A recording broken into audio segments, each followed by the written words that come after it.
Bienvenue dans cette nouvelle vidéo. Nous allons voir comment créer une liste de contrôle.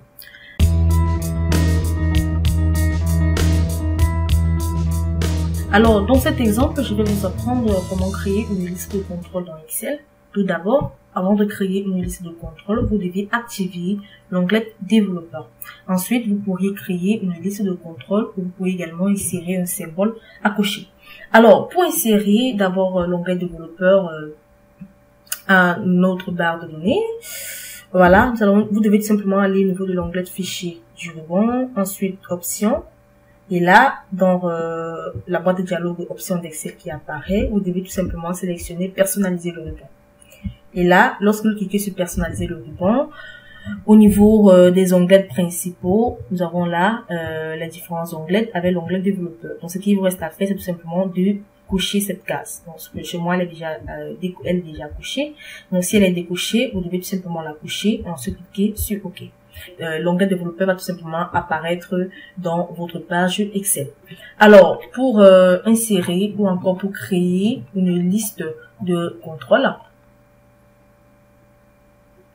vous devez tout simplement aller sur l'onglet développeur du ruban.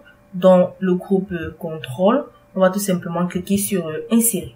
Ensuite, les différentes listes que nous avons, les contrôles de formulaire et aussi les contrôles ActiveX. Alors, dans cette liste de formulaire, dans la section contrôle de formulaire, nous allons tout simplement cocher le contrôle case à cocher.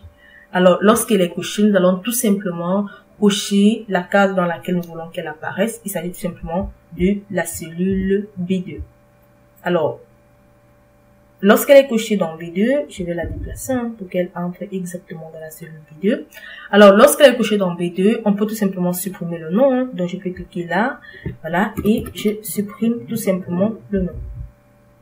Donc, je suis là, je vais supprimer le nom, voilà. Je supprime tout simplement le nom. Et ma case à cocher reste tout simplement, comme vous pouvez le constater.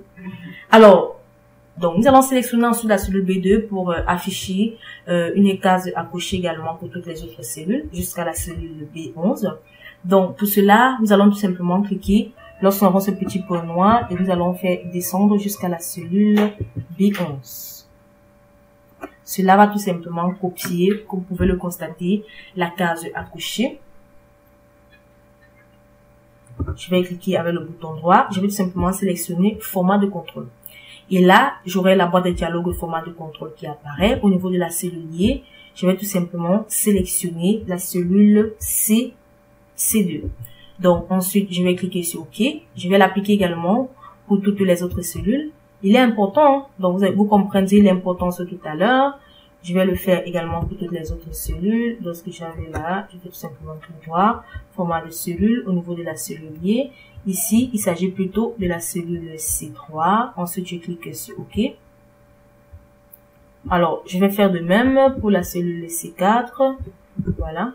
Je vais là. Un clic droit, format 2, contrôle, cellulier. Il s'agit, je crois, de cette cellule. Voilà. C5. Ensuite, sur OK. Je suis, je crois, à la cellule C6. La cellule B6 autant pour moi. Format de contrôle. Au niveau de la cellule, je vais sélectionner la cellule C6. OK, je fais de même. Je fais de même.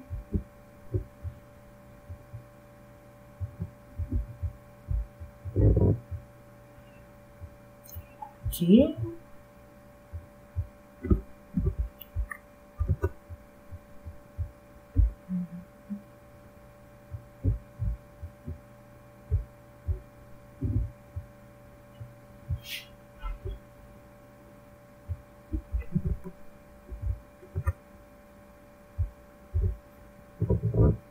Là, nous sommes à la cellule C9. Voilà. OK.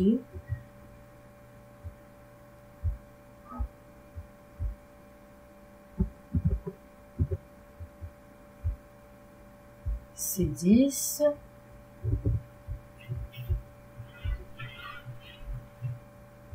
Et enfin, séance.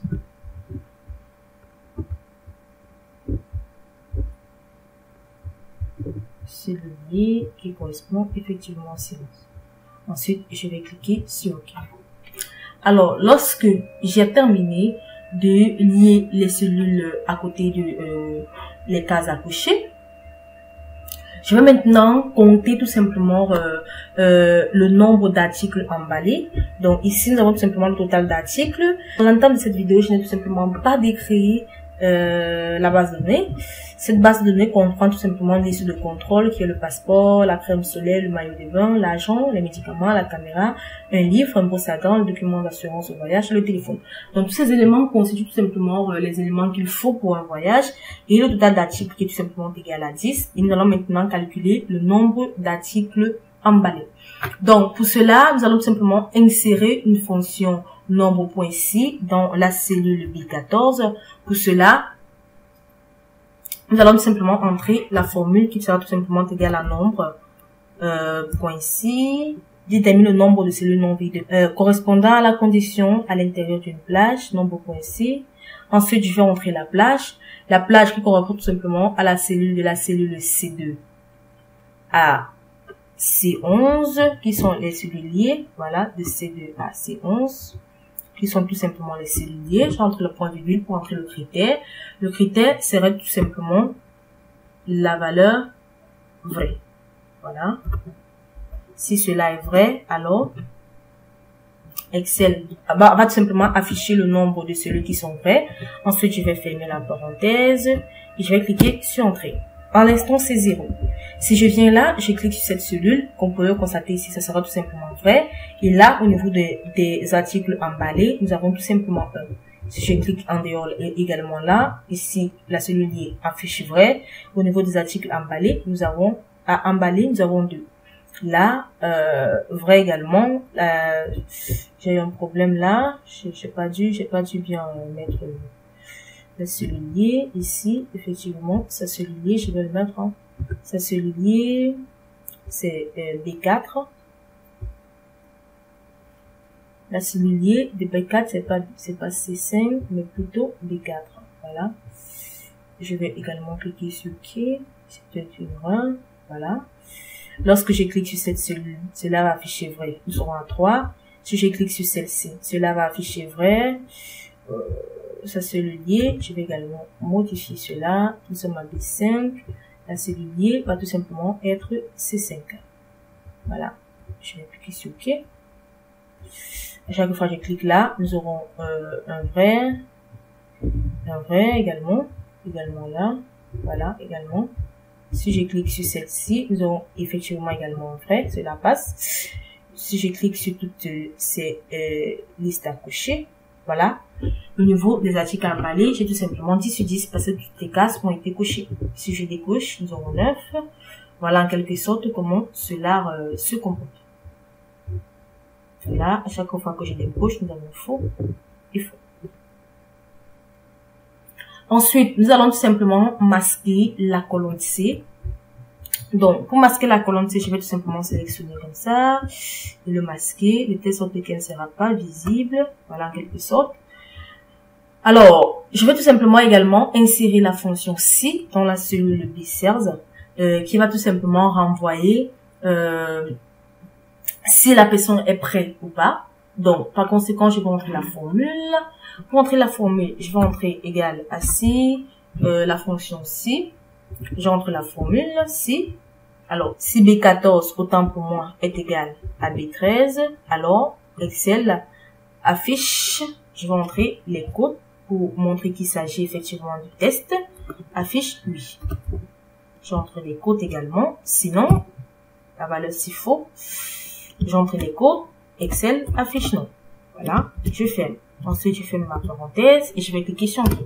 Comme vous pouvez le constater, Excel la cellule C7 affiche tout simplement non parce que la cellule B14, le nombre d'articles emballés est différent du total des articles. Je peux également formater ces cellules.